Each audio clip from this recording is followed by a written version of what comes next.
Welcome, everybody, to the Irish Hypnotherapy Conference 2025. I cannot believe we are here already. It only seems like last week we closed down 2024. And I'm joined today by Shelly Stockwell. How are you, Shelly? John, I am so happy to be here talking to you on Zoom and to your wonderful members and friends who are going to come play with us in Ireland. Absolutely. It's going to be the biggest conference ever. As I was saying to you earlier, we started with 8 speakers and then we went to 20 and now we've 30. It's just, and so many people coming from all over the world. It's getting amazing, including you. So, what are you going to talk to us about, and who is Shelley Stockwell? These are the two questions. Okay, well, first of all, I'm a legend in my own mind, just as all these people watching are legends in their own mind. And I've been a hypnotherapist for almost 55 years.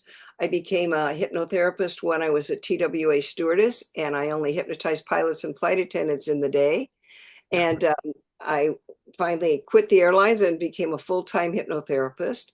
I've written 27 books for hypnotists and coaches and for NLPers, people who really want to help other people. And I'm president of the International Hypnosis Federation that I started with Orman McGill. So that's kind of me in a nutshell. And I'm in California, Southern California. You can see the sun is shining on me right now because it's a beautiful Not warm here. day. And I'm going to talk about love. My topic for the conference is what's love got to do with it? And we're going to explore through experiential learning how to reset the vagal nerve for joy and love and happiness, how to love yourself, how to love someone else, and how to love the communities that you're in terms of celebrating yourself and others at the same time. So it's highly experiential because I think we learn by doing. And my plan is to not talk at you, but to play with you. And you can play with me and we'll have fun together Yeah. exploring love. What does love mean to you? And when we figure out what love's got to do with it, how will people feel that benefit in terms of working with clients? Well, I tell my Or is students, that where we're going with that? Because ultimately that's what I assumed it was, is if you how that can't if you can't love a client, John, they shouldn't be in your office because love is an energy. It's a vibratory force field that you send out, and you celebrate that person's magnificence, their core, their essence. Who are they? And you do that by going into neutral, holding the mirror steady so they can reflect on their gifts and their perfection. And you absolutely get over yourself because to be a really big helper, you don't confirm your own story. You just help them confirm the beauty in their story. And you take them from one story that may be not working as well to a story that works better, or you take them from a story that's working well so that it takes them to new heights that they've not been to before. In other words, we are manipulating our clients to be happy. That's the bottom line. And love that is amazing. That's a is a beautiful different thing. description. That's a really beautiful description. Manipulating our clients to be happy. Yeah. I love it. I mean, Absolutely. why else do they come? Well, they come to resolve what issue they have, but ultimately behind that is they just want to be happy, which is why they want to go. That's correct. That's why they buy a pair of shoes. That's why they go shopping. That's why they fall in love. The bottom line is we all want to celebrate this earth walk. So what's love got to do with it? It's got everything to do with you loving yourself first, getting over yourself and loving them, and then celebrating this gift that you've been given, the gift of hypnosis that you'll be teaching people along the way. That is beautiful. So, what is hypnosis to you? Well, a funny thing, Orman McGill and I started the International Hypnosis Federation together. And I also edited his last book he wrote before he crossed over. And for those who don't know, Orman McGill was an amazing hypnotherapist. We called him the Dean of American Hypnosis. And his last book was the Hypnotherapy Encyclopedia, which I had the privilege of being the contributing editor. And in a chapter on what is hypnosis, I wrote my definition: hypnosis is everything. And Orman said, Shelley, you can't say that. It's not scientific. And I went, but it's true. Everything is hypnosis. It's a story you tell yourself, it's your self talk. It's stories you believe, and then you step into, and then you maybe realize or don't realize, but you do step into stories all day long, which is Correct. self-hypnosis, self-talk. And so I think it's everything. And some people say, well, Shelly, if a rock falls on my head, I didn't do that.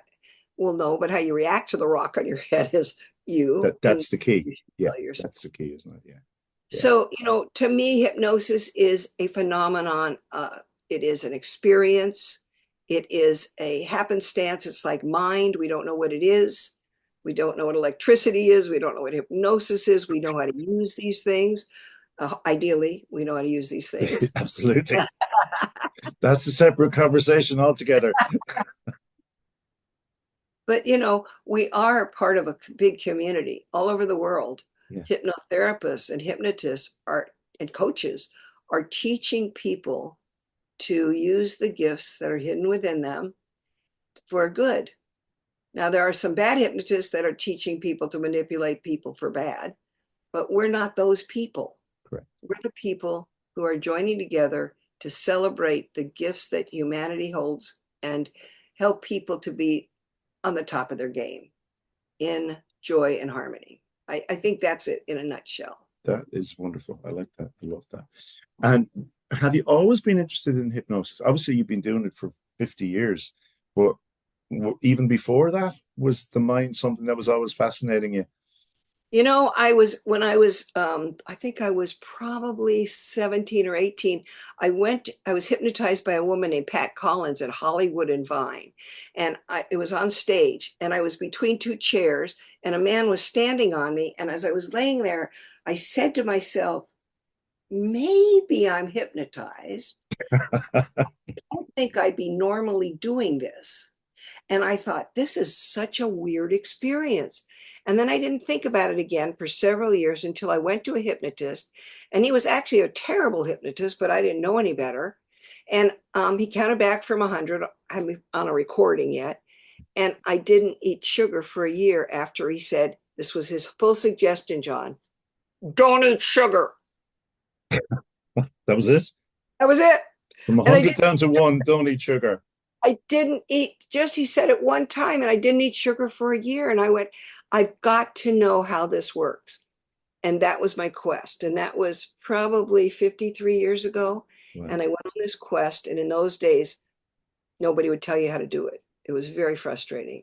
And so I just kept cutting corners and learning new ways to do it. And I just became really good at creating quick fixes, how to get rid of a phobia in 3 minutes, how to hypnotize somebody that fast, how to play the vagal nerve now like a Stradivarius. Those are my kind of current fascinations. Do you want to just expand a little bit on the vagal nerve stuff? Because that I find fascinating.